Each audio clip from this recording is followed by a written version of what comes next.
If you're running a small business, you've been promised the ultimate shortcut to getting a steady stream of customers, and all it'll cost you is $5 or $10 a day. Facebook ads have long been what we think of when we hear the term paid ads because they worked really well for a long time. But with privacy regulations making them less effective and more large companies advertising driving up the prices, the question isn't so much are Facebook ads dead as much as are they still worth it? In this video, we'll talk about all the reasons why Facebook and Instagram ads aren't the slam dunk they used to be, how they'll very likely lose you money while burning you out, and the better strategy you should be using instead. But to really understand why Facebook ads are collapsing around small businesses today, we need to take a little trip back in time.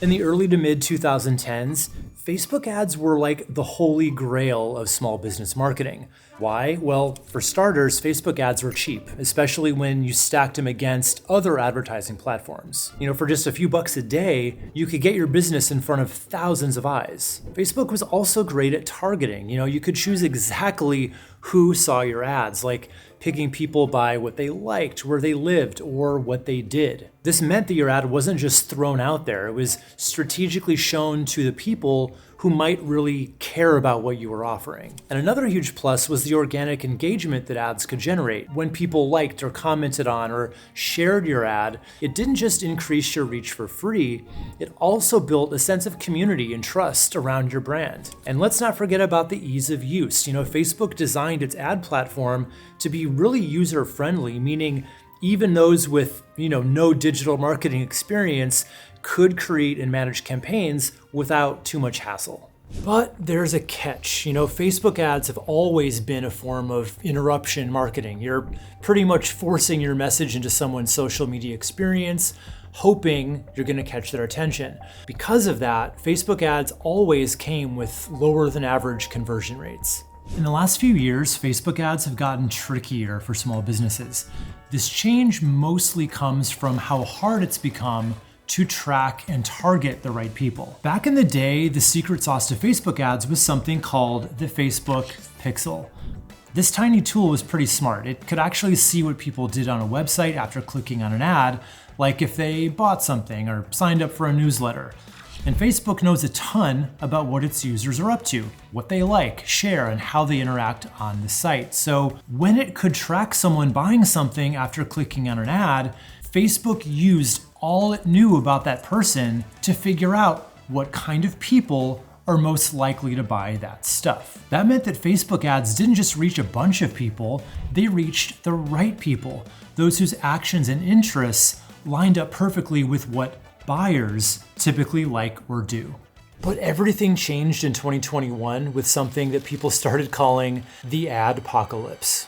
That's when Apple updated its iPhone software to iOS 14, letting people choose not to be tracked. Suddenly, if people didn't physically say yes to tracking, Facebook couldn't see who was buying or signing up for what. And that made it super hard for Facebook to keep ads on target. Because of this, advertisers had to just start throwing a wider net, hoping that Facebook's guesswork would still manage to catch the right people. But without all the juicy data on who's buying what, Facebook's aim just got really off, making it tougher for ads to hit the bullseye like before. So now the way that experts recommend you target your ads has to come from the words in the ad themselves, like saying, "Hey, busy moms," or "If you're a six-figure entrepreneur," or stuff like that to grab their attention.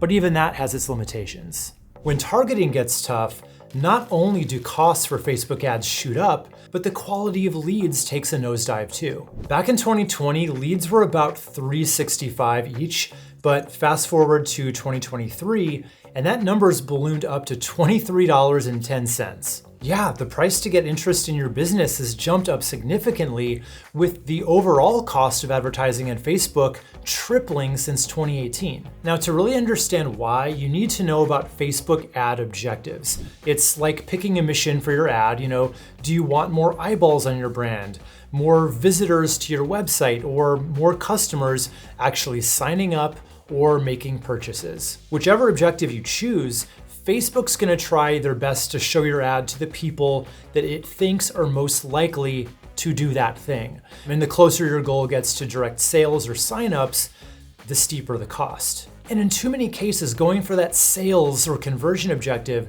is just too expensive for smaller businesses.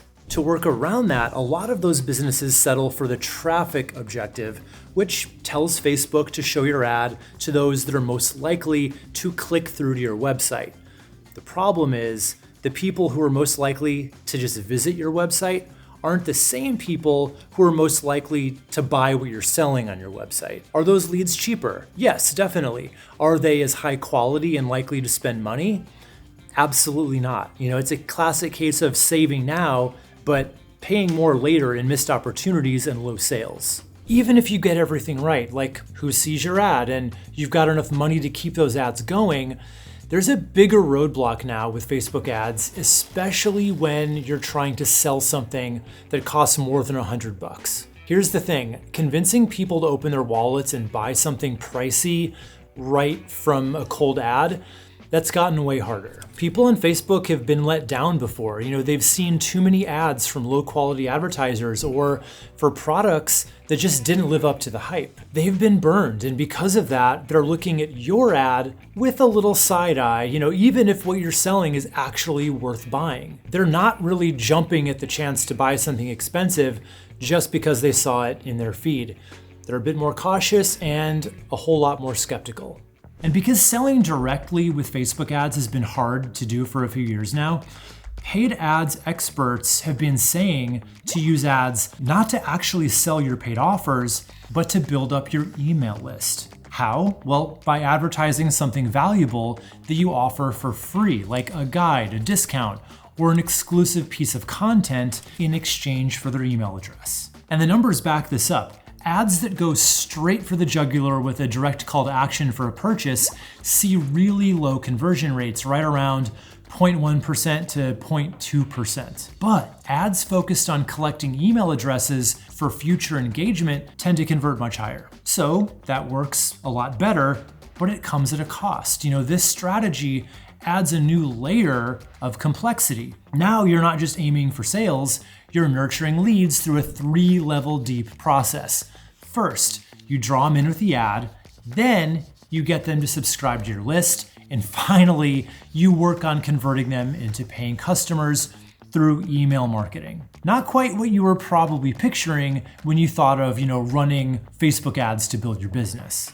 If you've ever watched YouTube or listened to podcasts for Facebook ads advice, you've definitely heard this one before. If you're not continually testing, run this test for them. I would do a test. To find out what really resonates with your audience, you have to put different versions of your ads against each other. It's like conducting your own mini experiments, always tweaking elements to see which combination is the magic formula. But then when you strike gold and find that winning ad, I call him Golden Boy. It doesn't stay golden forever. Ad fatigue is real. People get bored seeing the same thing over and over again, and suddenly your once champion ad needs to be replaced. This never-ending cycle of testing, winning, and then fading forces you into a state of continuous creation. And not only do you need to create all these variations on your main ad, most Facebook ad experts actually recommend a whole other series of ads that you should be running alongside them.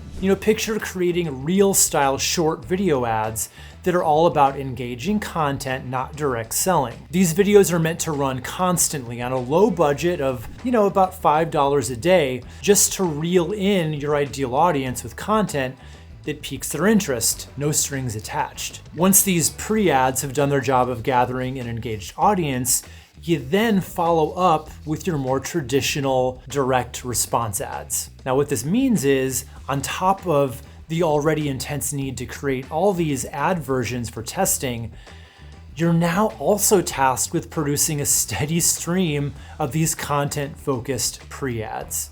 But here's where it gets even more complicated. This whole testing thing, it's not just time-consuming, it's super technical too. So much so that you almost need to hire an expert to manage it all for you. And that ain't cheap. In fact, I recently talked to a Facebook ads manager who would charge me $2,700 a month, and that's on top of his recommended $1,000 a month spend on the ads themselves. And he requires a 3-month commitment, so this little test would cost me over $10,000. So to make Facebook ads work, you need to become a content machine, no exaggerating. Success with Facebook ads isn't just about selling anymore, it's about storytelling and engagement, demanding much more creativity and energy just to keep the cycle going. And if you're being pushed in that direction anyway, there's a much better way of leaning into it that's not gonna cost you nearly as much and just works much, much better. So when we're talking about the best way for small businesses and anyone making content to get noticed, and trust me, I've been around the block a few times on this one, YouTube is the way to go. Think about it, when you grow your channel on YouTube by just posting videos that people love, you're building a group of fans who actually want to watch your stuff. They're not just scrolling past an ad, they're choosing to click on your video because they want to learn from you. And the more they watch, the more they start to trust you. That is super important because when people trust you, they're way more likely to buy something that you recommend. And speaking as someone who's been doing the YouTube thing for a few years now, whenever I've thought to myself, I should start running Facebook ads again just to diversify and get more eyeballs from over there, the same thing always happens. I'd run it for a little bit, then I end up pulling the plug on the ads because the ROI just isn't nearly as good as it is when I put that same time and energy into YouTube. And when I talk to Facebook ad managers, they say that's what happens with pretty much every YouTuber that they work with. And if you want to see how a real service business owner uses YouTube to double his revenue to over $1 million a year with a super easy to make video format without even going viral, then click here to steal his proven playbook for yourself. So he swore off Facebook ads years ago because this is working so much better for him. So click this video right here and see how you can do it too.